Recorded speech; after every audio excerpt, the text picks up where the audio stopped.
तो कहते चिंता तो सतनाम की और न चितवे दास। केवल सतनाम की चिंता करनी है कि मुझे सतनाम मिले और मुझे अपना स्वरूप प्राप्त हो जाए। नहीं तो बिना स्वरूप प्राप्ति के जो भी इस दुनिया से निकलेगा वो भटक जाएगा। क्यों भटक जाएगा? कारण क्या है? क्योंकि उसको ऐसा लगे एक समय जैसे मैं मर रहा हूं।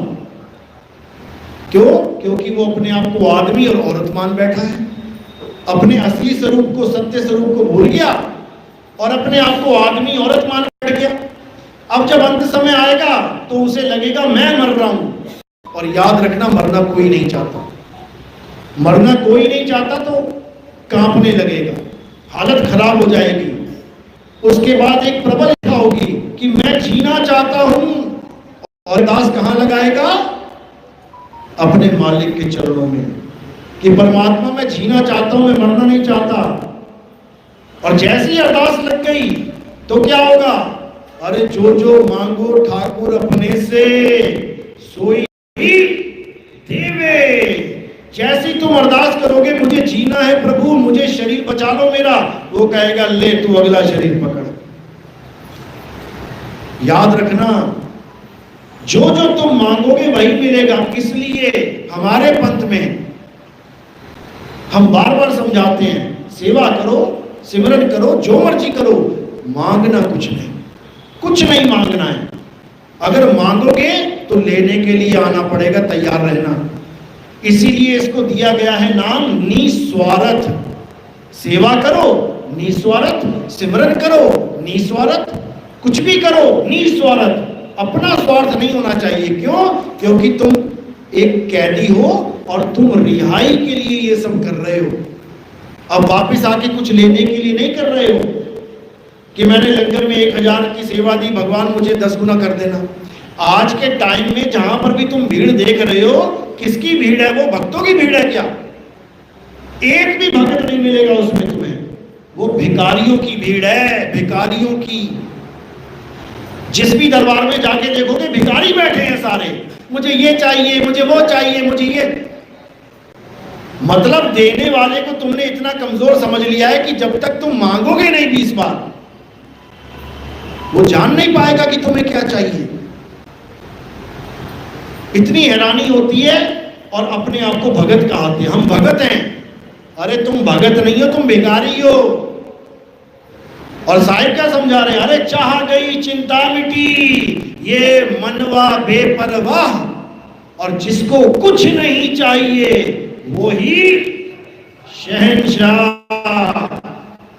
शहंशाह को कुछ नहीं चाहिए और परमात्मा यहां तुम्हें शहंशाह बनाने आते हैं कि तुम शहंशाह बनो। कुछ नहीं चाहिए, तेरा पहाड़ा मीठा लागे, एक रोटी है तो एक रोटी खा के शहंशाह, सूखी रोटी है सूखी रोटी खा के शहंशाह। जो उसने दे दिया उसकी रजा में राजी हो जाओ, तुम शहंशाह। नहीं तो तुम्हारे ऊपर भिखारी का ही टैग लग जाएगा।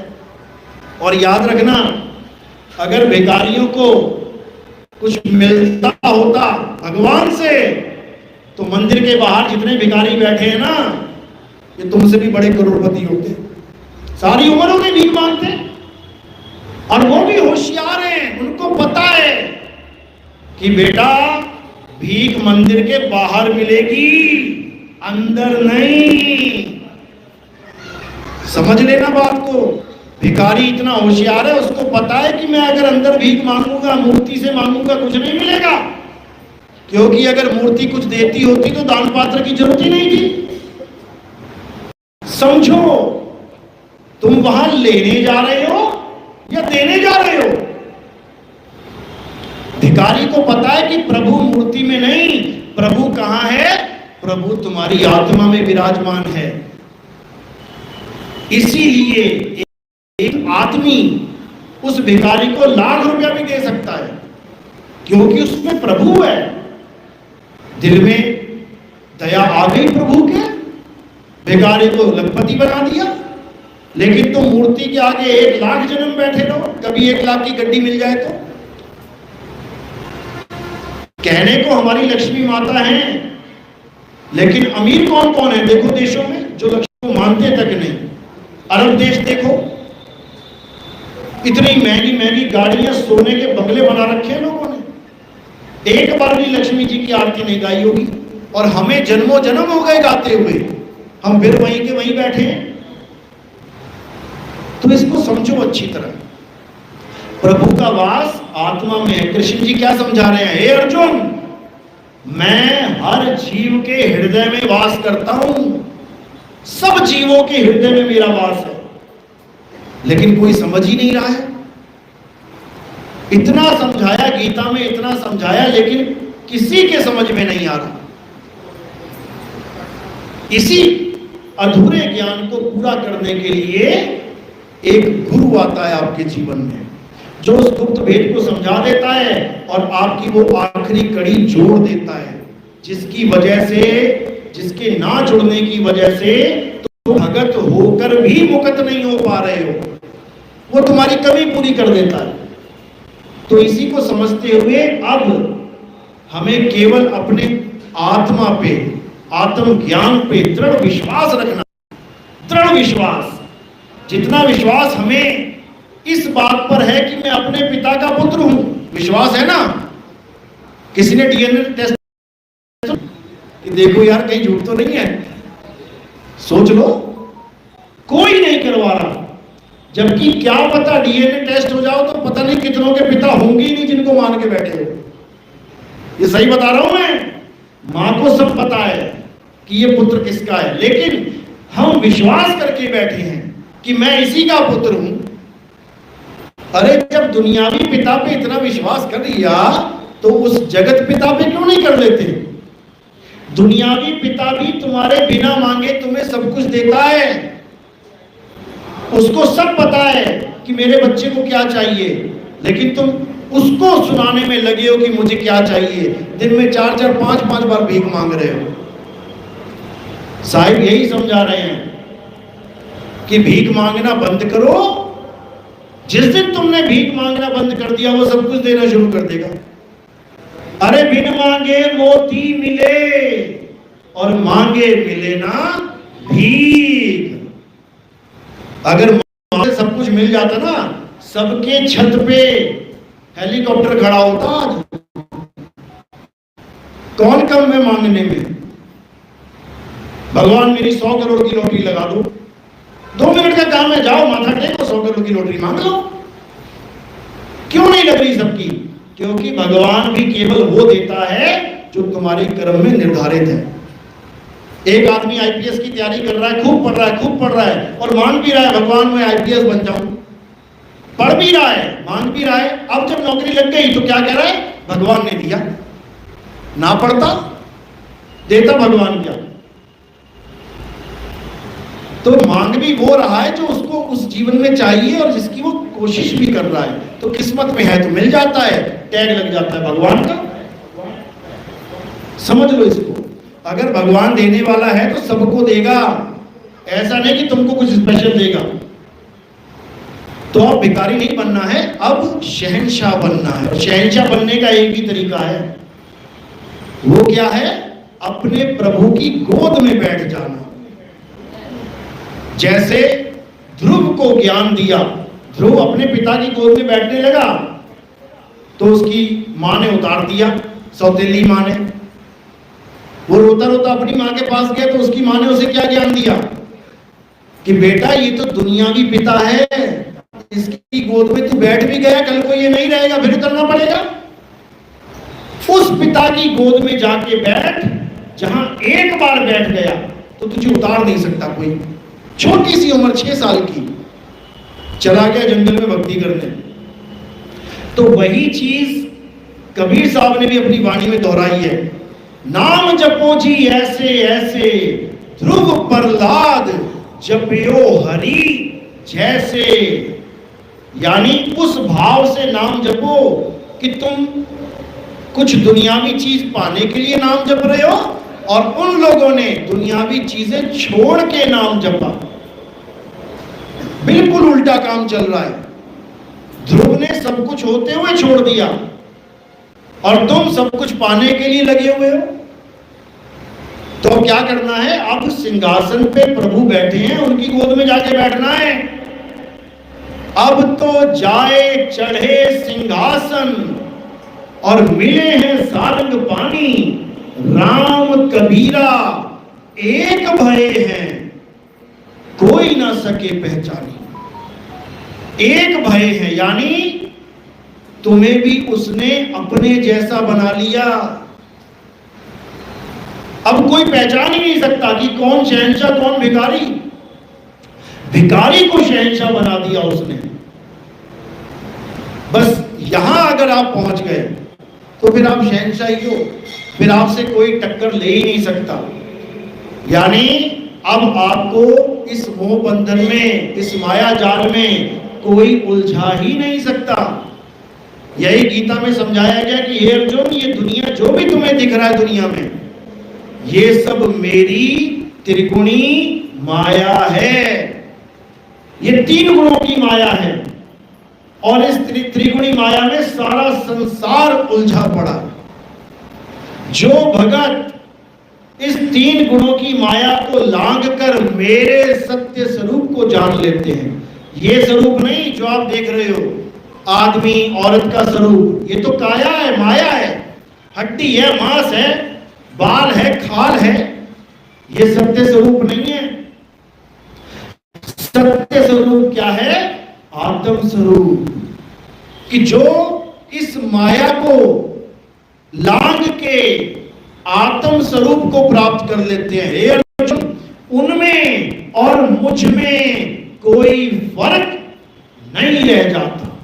वो यहां फर्क खत्म करने आ रहे हैं, लेकिन हमने बहुत बड़ा फर्क बना दिया है। क्यों? क्योंकि हम खुद को भी ये शरीर मान बैठे और भगवान को भी शरीर मान बैठे। और जब तक शरीरों के झगड़े खत्म नहीं होते तब तक किसी को भी मुक्ति मिलने वाली नहीं है, बिल्कुल नहीं है। तो जब अंत समय आता है और रूह कांप जाती है आदमी की कि बाप रे बाप, मरने वाला हूं, क्या करूं मैं, अब डिमांड रख देता है कि मेरी काया खत्म ना हो, मुझे जीवन मिल जाए। वही अगले जन्म का बीज है। और जैसे ही तुमने बीज बो दिया, अब समझ लो कि ये पेड़ बनने से कोई नहीं रोक सकता, कोई नहीं रोक सकता।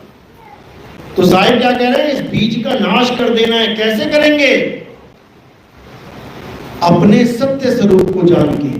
जैसे ही अंत समय में तुम अपने स्वरूप को प्राप्त करोगे, उसी वक्त तुम्हारा इस काया से मोह भंग हो जाएगा।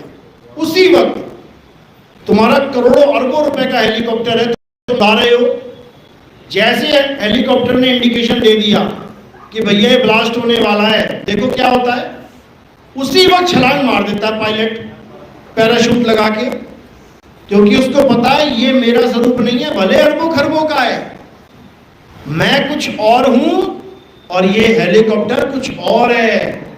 इसी प्रकार जब ये हेलीकॉप्टर ये फटने वाला होता है, उसी वक्त आप अपने स्वरूप को पकड़ लेते हो कि मैं ये नहीं हूं, मैं ये हूं।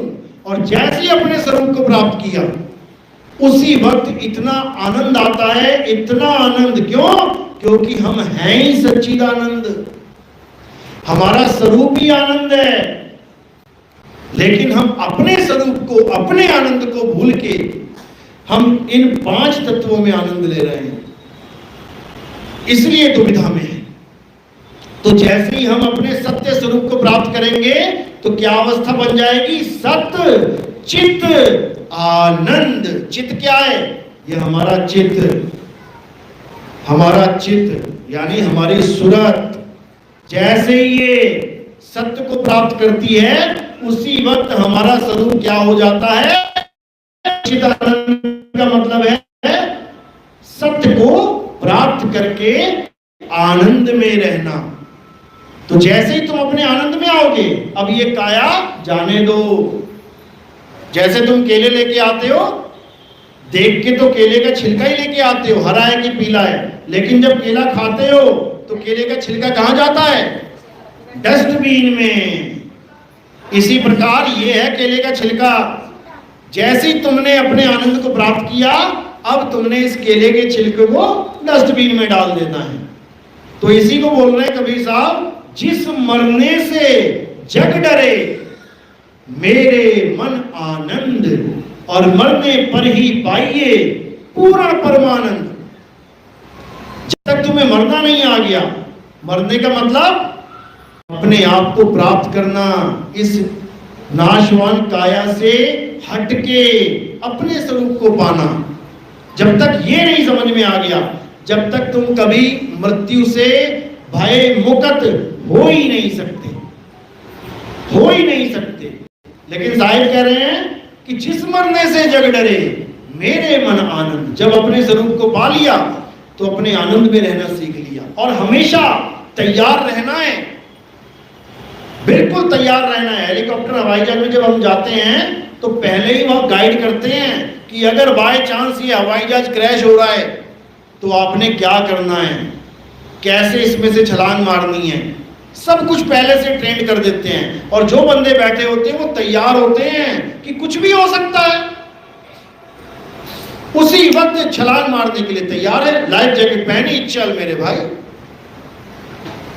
तो इसी तरह हर पल मृत्यु तुम्हारे सामने खड़ी है और तुमने पूरा तैयार रहना है दांव लगाने के लिए। और जैसे ही तुम दांव लगाओगे मृत्यु तुम्हारे कदमों के नीचे आ जाएगी। वो काल भगवान जिसको मृत्यु कहते हैं, जिसके मुंह में सारी दुनिया है, वो तुम्हारे पैरों के नीचे आ जाएगा अगर तुमने सही दांव लगा दिया। यही कबीर साहब समझा रहे हैं, अरे काल के सिर पे पांव दे, सतगुरु के उपदेश, और साहिब बाह पकड़ के ले चले अपने देश। साहिब बाह पकड़ के अपने देश ले जाएंगे। और कौन सा देश छूट जाएगा हमेशा के लिए? ये 3 लोक। अरे 3 लोक है देह में, रोम रोम में धाम, सतगुरु न पाइए सार शब्द निज नाम। अरे सार शब्द है शिखर पर और मूल ठिकाना सोए, बिन सतगुरु पाए नहीं लाख कथे किन कोई। ठिकाना भी बता दिया, समझा भी दिया, लेकिन फिर भी इस जीव की बुद्धि में बात नहीं जा रही है, बात नहीं जा रही है। यहां तक कि समझने के बाद भी ये जो अंदर काल बैठा है, मन रूपी काल, ये डामाडोल कर देता है जीव को संशय का बीज डाल के, क्योंकि इसको पता है कि अगर ये जीव निकल गया तो मेरी सृष्टि खाली हो जाएगी। अरे एक दुकानदार नहीं चाहता कि मेरे सारे वर्कर छोड़ के चले जाएं, वो काल तो 3 लोग का ठेका लेके बैठा है। अरे 3 लोग एक जेल है, पाप पुण्य 2 जाल, सारा जग भोजन बना खाने वाला काल। इस काल ने 2 जाल बिछा रखे हैं, पाप पुण्य।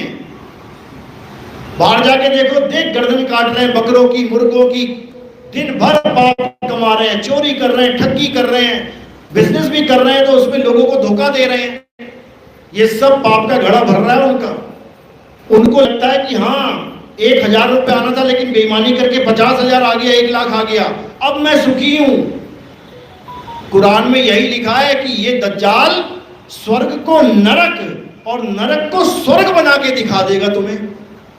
यानी जो ईमानदारी से काम कर रहा है उसको नरक बना के दिखा देगा जीवन की। देख तू कितना गरीब है, देख तेरी छत चोरी है तेरे पास, इसको रिपेयर कराने के लिए देख तुझे सूखी रोटी मिल रही है, यही नरक है। जबकि उसको स्वर्ग मिलने वाला है ईमानदारी के लिए, और एक बेईमान को नरक को स्वर्ग बना के दिखेगा। देख कितना बड़ा आलीशान बंगला, देख झूमर कैसे लटके हुए हैं, ये तो स्वर्ग है। कर बेईमानी, लूट जितना लूट सकता है दुनिया को, और उसके बाद जब हिसाब होगा तब उसे समझ में आएगा कि अरे भैया ये जन्नत नहीं, ये दोजख था। यही दज्जाल का खेल है, इसी को समझना है। तो ये सब तब समझ में आता है जब तुम दोनों जाल को समझ जाते हो। पाप पुण्य ये दोनों बेड़ी, और एक लोहे एक कंचन केरी, एक लोहे की बेड़ी और एक सोने की बेड़ी। पाप करोगे लोहे की बेड़ी, पुण्य करोगे सोने की बेड़ी। बच कोई नहीं सकता, बचने वाला काम नहीं है। क्योंकि बहुत से लोग ये सोचते हैं कि बस पुण्य करते जाओ, पाप मत करो, भगवान अपने आप मुक्त कर देंगे। ये तुम्हारी गलतफहमी है। यहां कोई पापी बचेगा और ना ही यहां कोई पुण्यकर्मी बचेगा। दोनों को सजा मिलेगी, बेड़ी दोनों को लगेगी। पापी को लोहे की लगेगी और पुण्य करने वाले को सोने की लगेगी। बचना कैसे है? अरे बचना चाहो काल जाल से, चीनो शब्द हमारा, और कहे कबीर अमर कर राखूं जो निज होए हमारा। पाप और पुण्य दोनों से बचना है तो अकर्ता हो जाना है। अकर्ता, जिस दिन तुम अकर्ता हो गए, यानी जो तुम कर रहे हो ये सब आत्मा को समर्पित करते जाना है। अपना कुछ भी नहीं समझना है, क्योंकि अगर तुमने अपना कुछ समझ लिया तो फल भुगतने के लिए तैयार रहना। याद रखना इस बात को, फल भुगतने के लिए। जैसे बिहार से लोग जाते हैं पंजाब खेती बाड़ी करने, किसी जाट के यहाँ, खूब कमाते हैं, खूब मेहनत करते हैं, खूब दाना लगाया, खेती बाड़ी करी, झोना लगाया, उसके बाद घर को चले गए। अब एक बार भी चिंता नहीं करते लगेगा नहीं लगेगा, फसल होगी नहीं होगी, बिकेगी नहीं बिकेगी, मतलब ही नहीं है कोई, क्योंकि उसको पता है झूठ मेरा है ही नहीं। जो किया जाट के लिए किया। इसी प्रकार जो तुम कर रहे हो यहां पे, पहली बात तो तुम कुछ करते ही नहीं हो, लेकिन जो भी तुम यहां पर लग रहा है तुम्हें मैं कर रहा हूं, वो भी समर्पित करते जाना है। अपना फर्ज निभाओ और निकल जाओ। अच्छा होगा या बुरा होगा ये प्रकृति पे छोड़ दो, क्योंकि यहां पर जितने भी लोग बैठे हैं, जितने भी संसार में जीव हैं, सब के सब अपना किया भोग रहे हैं और सबको भोगना पड़ेगा। ना कोई इंसान बचेगा, ना कोई देवता, ना कोई ऋषि मुनि, सबको श्राप लगे हैं, सबने भुगते हैं। सबको वरदान मिले हैं, जो जो वरदान मिला है उसको भुगता उन्होंने। तो ये श्राप और वरदान, ये पुण्य और ये पाप, ये दोनों जंजाल है। दोनों से बाहर आ जाओ, तब समझो कि अब तुम्हें एनओसी मिलेगी यहां से, नो ऑब्जेक्शन सर्टिफिकेट।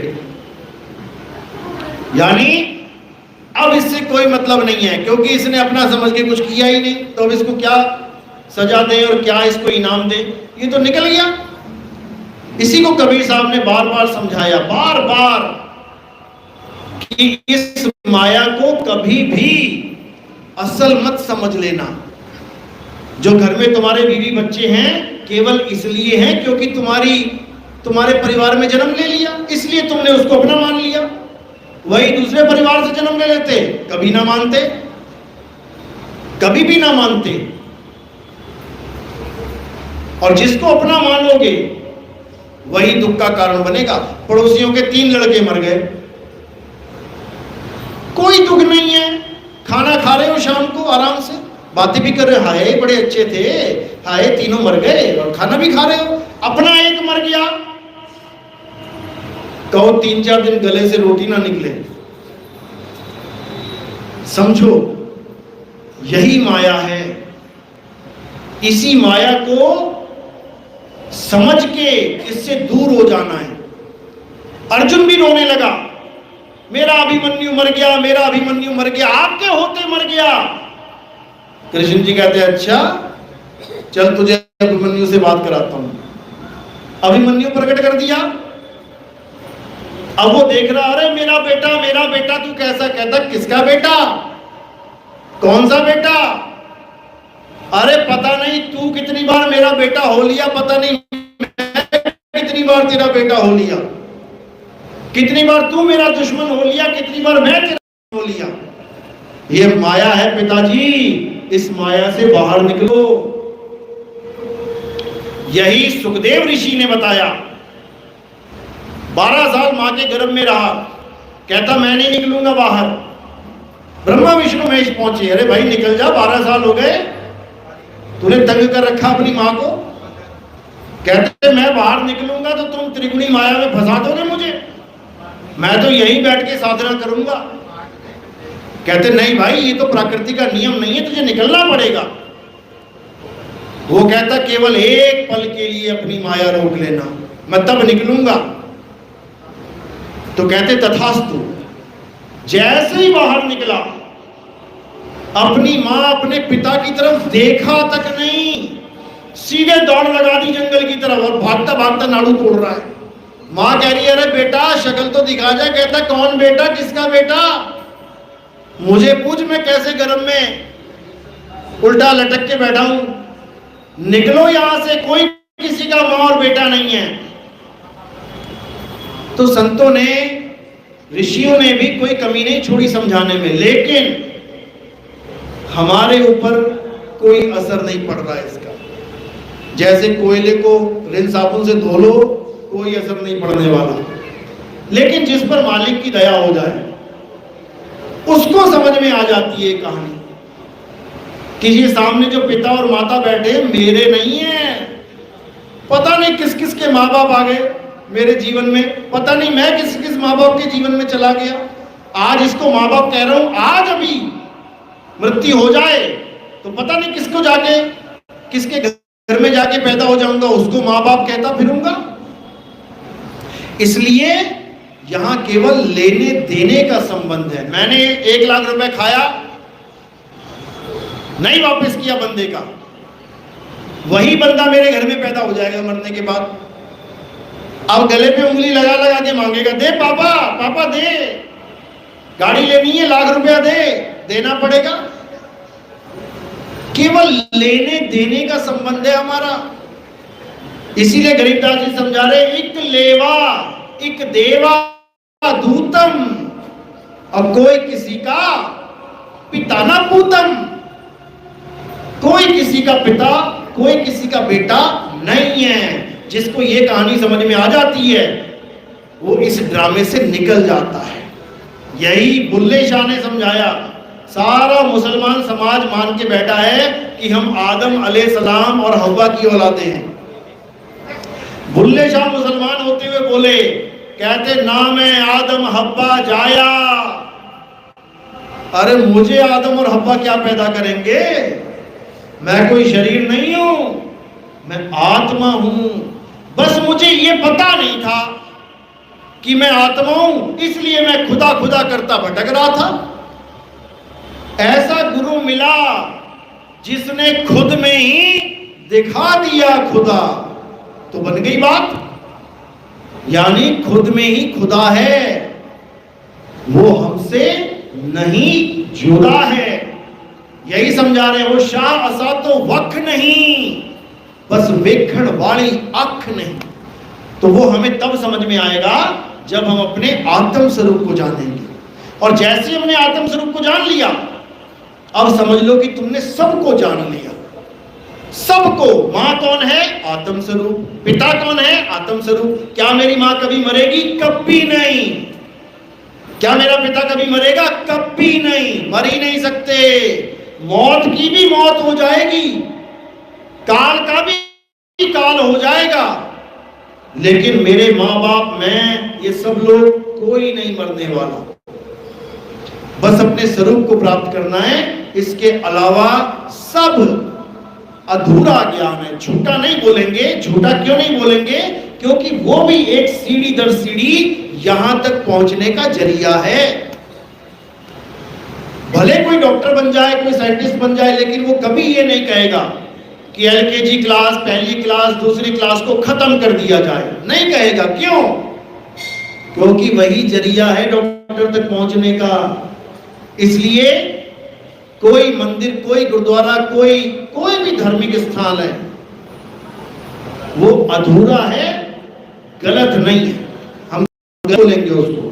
हाँ, अगर तुम सारी उम्र वहीं अटके रह गए तो वो तुम्हारे लिए गलत हो जाएगा, उसके लिए नहीं जिसने शुरुआत की है।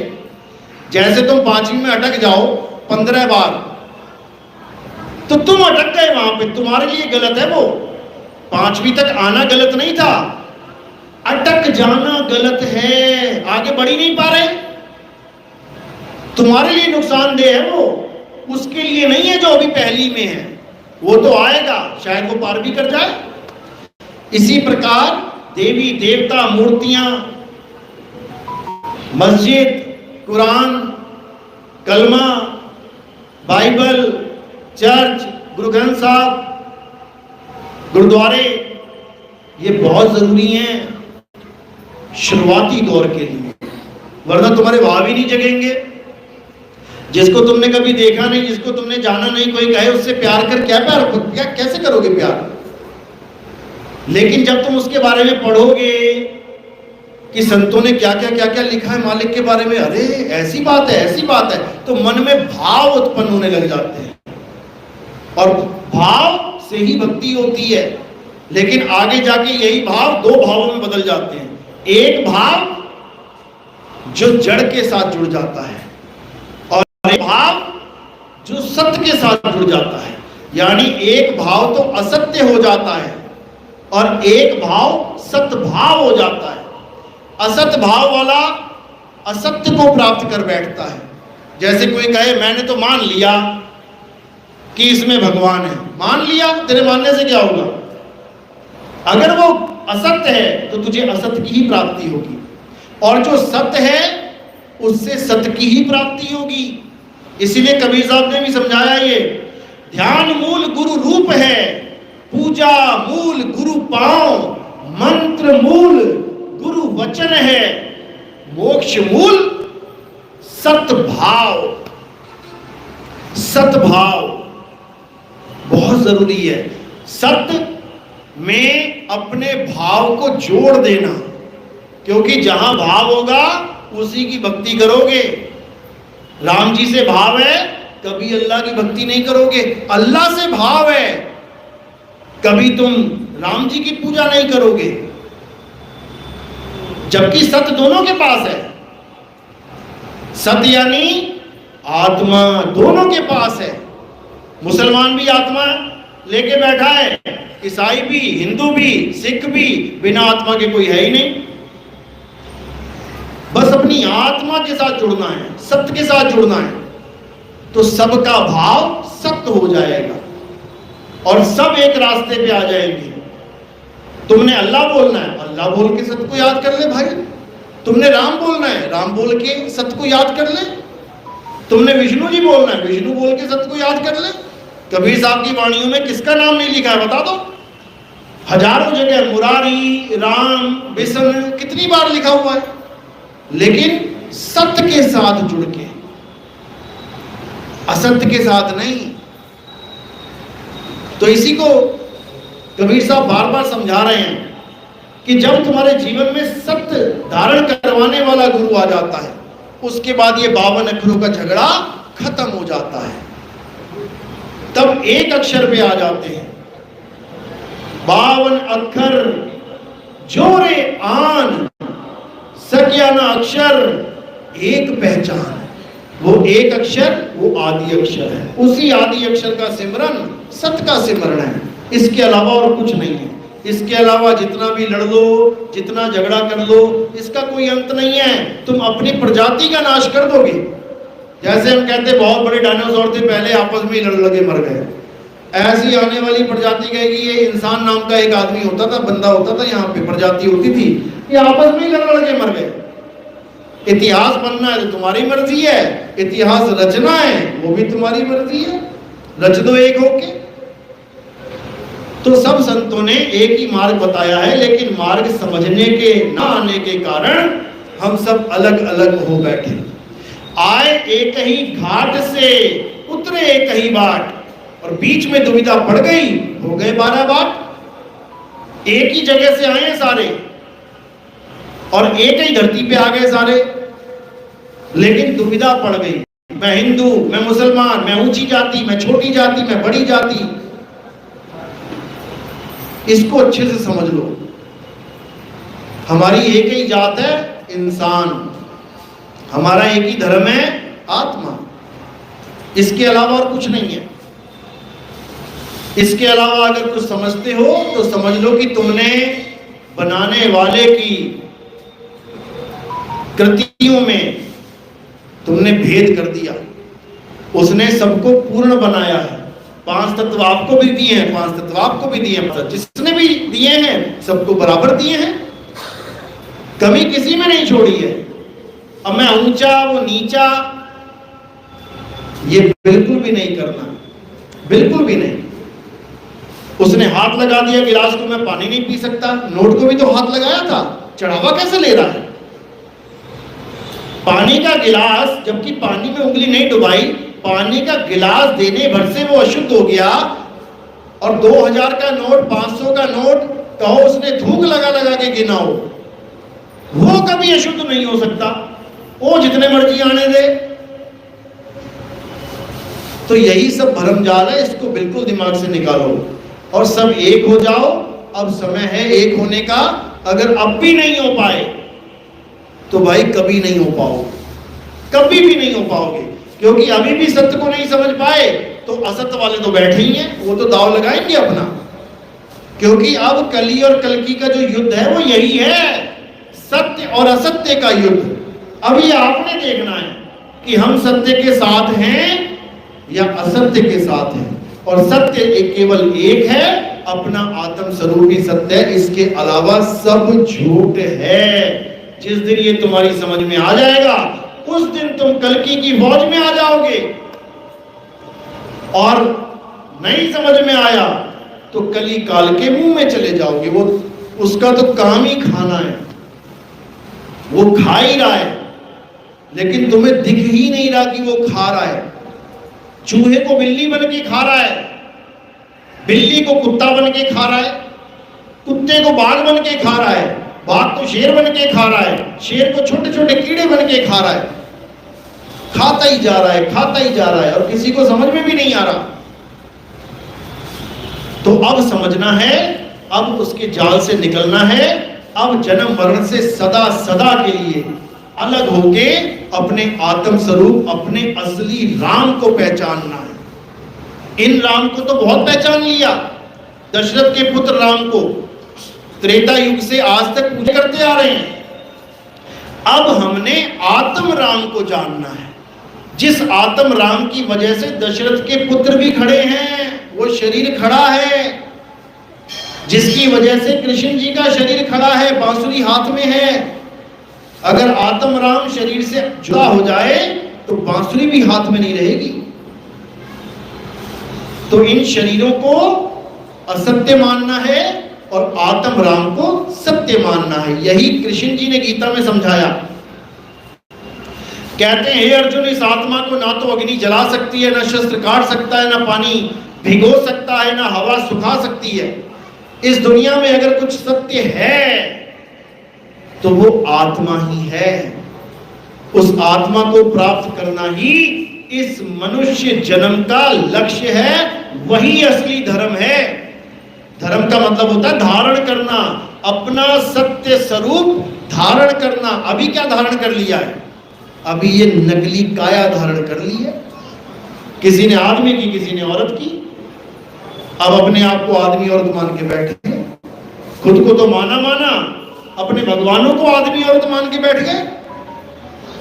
अब नहीं, अब सत्य को जानो, आत्मा को जानो। हमारा जो धर्म है वो सत्य सनातन धर्म है। और सत्य सनातन धर्म की परिभाषा तक नहीं पता लोगों को। लोग सोचते हैं कि किसी देवी देवता की पूजा करने को सनातन धर्म कहते हैं। अरे गीता में तो देवी देवताओं की पूजा मना कर दी गई। अध्याय 7 23वां श्लोक, हे अर्जुन, जो अल्प बुद्धि लोग होते हैं वो देवताओं की शरण में जाते हैं। अल्प बुद्धि बोला उन्हें, बुद्धिहीन नहीं बोला। बुद्धिहीन तो किसी के सामने भी खड़ा नहीं होता, वो तो कहता भगवान है ही नहीं। अल्प बुद्धि होता है वो देवताओं के आगे खड़ा हो जाता है। और जो विवेकी होता है वो आत्म देव की शरण में आता है, क्योंकि आत्म देव ही सत्य सनातन है। अध्याय 2 24वां श्लोक, हे अर्जुन, ये आत्मा ना जलाई जा सकती है, ना काटी जा सकती है, ना सुखाई जा सकती है, ना भिगोई जा सकती है, इसमें छेद भी नहीं हो सकता, अच्छेद्यम। ये आत्मा अचल है, अडोल है, ये आत्मा पुरातन है, ये आत्मा ही सत्य सनातन है। जो आज कहते हैं हम सनातनी हैं, हम सनातनी हैं, डेफिनेशन नहीं पता, परिभाषा नहीं पता सनातन की, क्योंकि शरीर की पूजा करने वाला कभी सनातनी नहीं होता, आत्मा की पूजा करने वाला सनातनी होता है। गुरु ग्रंथ साहब में देखो साफ लिखा है, आत्मदेव पूजिए। पूजा तो केवल एक की करनी है, जिसका कोई आदि और अंत नहीं है, जो कभी पैदा नहीं होता, कभी मरता नहीं। एको सिमरो नानका, जो जल थल रहा समाए, अरे वाही को क्यों सिमरिए, जो जम्मे ते मर जाए। जो पैदा हुआ कुछ समय के बाद मर गया, उसको क्या पूज रहे हो? अच्छी तरह समझ लो। जब तक ये चीज समझ में नहीं आ गई, जब तक कृष्ण जी का आना सफल हो ही नहीं सकता। भले तुम्हें गीता का ज्ञान दे गए, जब समझ में ही नहीं आ रहा तो दे गए ना दे गए एक बराबर। जब तुम्हें पता ही नहीं है, तुम कोई मशीन खरीद के लाए, उसके साथ एक किताब मिली, उसमें लिखा था कैसे कैसे यूज करना है, वो तुमने किताब तो पढ़ी नहीं, पढ़ी या समझी नहीं, और तुम मशीन चला के बैठ गए। अब कुछ नहीं होने वाला, थोड़ी देर में परेशान हो जाओगे। इसीलिए गीता को समझो। हमारी गीता, हर हर गीता, घर घर गीता इसीलिए छापी है हमने कि गीता को समझो क्या समझा रही है। अगर गीता को नहीं समझ पाए तो केवल हरे कृष्णा करने से कुछ नहीं होगा। गीता को ध्यान से समझो क्या समझा रही है। केवल भगवान का नाम जपने से कुछ नहीं होगा। अगर भगवान का नाम जपने से कुछ होगा तो ठीक है, 10 अवतार में एक अवतार बुद्ध जी का भी है, तो तुम केवल बुद्ध बुद्ध का नाम जपो, हरे बुद्ध हरे बुद्ध हरे बुद्ध हरे बुद्ध करके देख लो। अगर राम राम करने से मुक्ति मिलेगी, हरे कृष्ण से मुक्ति मिलेगी, तो बुद्ध अवतार भी 9वां अवतार है विष्णु जी का। सारे हिंदू नमो बुद्धाय करना शुरू करो जरा, मिल जाएगी मुक्ति। आज तक एक भी मंदिर नहीं बनाया बुद्ध जी का, कोई झगड़ा नहीं है बुद्ध जी के मंदिर के लिए। क्यों नहीं है? कारण क्या है? जबकि वो 9वें अवतार है भाई, उसी का 9वां अवतार है जो कृष्ण जी और राम जी हैं। लेकिन बुद्ध को कोई नहीं पूजने वाला। क्यों? क्योंकि बुद्ध जी ने मूर्ति पूजा का खंडन किया है। लेकिन दुख की बात यह है कि आज महात्मा बुद्ध की मूर्तियां बना के पूजी जा रही हैं। जो काम बाकियों ने किया वही तुम करने लग गए। यहां तक कि कबीर साहब ने मूर्ति पूजा का खंडन किया। पाथर पूजे हरि मिले तो मैं पूजू पहाड़ वासे, ये चाकी भली पीस खाए संसार। उनकी भी मूर्तियां बना के पूजना शुरू कर दिया। अरे तो फायदा क्या हुआ उनका ये सब बोलने का? इतना बड़ा गीता का ज्ञान दिया है अर्जुन, आत्मा अमर है, अजन्मा है, नित्य है, शाश्वत है। क्या फायदा हुआ जब आत्मा का ज्ञान ही नहीं है? कोई भी आदमी मर रहा है, उसको पता ही नहीं है आत्मा का ज्ञान क्या है, तो क्या फायदा हुआ गीता का ज्ञान देने का? बिना ज्ञान दिए चले जाते। गीता का ज्ञान इतना अनमोल ज्ञान है कि आज विदेशों से अंग्रेज ढोलकियां बजाते आते हैं वृंदावन में। जाके देखना कभी। वो कृष्ण जी को देख के नहीं आ रहे कि मनमोहक सूरत है और ये है और वो है। उनके देशों में गीता का ज्ञान ट्रांसलेशन कर करके भेजा गया। फ्रांस में फ्रेंच भाषा में भेजा गया, स्वीडन में स्वीडिश भाषा में भेजा गया, जापान में जापानी भाषा में गीता का ज्ञान भेजा गया कि पढ़ो गीता में क्या लिखा है। और जब उन अंग्रेजों ने पढ़ा तब उनको समझ में आया, बाप रे बाप, ऐसा ज्ञान है गीता में। लेकिन जिन्होंने ज्ञान समझाया वही अज्ञानी जीव थे। उन्होंने ढोलकियां लटका दी उनके गर्दनों में, पीटो, मंत्र दे दिए जपने के लिए, जपो। जबकि गीता कह रही है कि आत्मा को जानो। किसी को भी खड़ा कर दो, कोई गीता बेचता हो यहां पर, सड़कों पे खड़े होते हैं, उनसे पूछो आत्मा क्या है भाई, आत्मा का स्वरूप क्या है, तुम्हारा स्वरूप क्या है, कृष्ण जी आदमी है या औरत है? देखो कैसा कंफ्यूज हो जाता है। तो इसी चीज को समझना है। अब आत्मा पे आ जाना है, और आत्मा ही राम है, आत्मा ही विष्णु है, आत्मा ही बुद्ध है, आत्मा ही कबीर है, आत्मा ही आप हो, कोई भेद ही नहीं है। नहीं कबीर नहीं धर्मदासा, अक्षर एक, अक्षर यानी अविनाशी, अक्षर एक सब घट ही निवासा, वाही को सत सिमरण कहिए, सिमर सिमर न उतरो पारा। इसी को समझना है, उसी एक अक्षर का सिमरन करना है, उसके अलावा सब झूठ है, सब झूठ। चलो आज का सत्संग यही समाप्त करते हैं अब, और आप लोग को फिर से एक बार गुरु पूर्णिमा की बहुत बहुत लाखों बधाइयां, आशीर्वाद। और जो भगत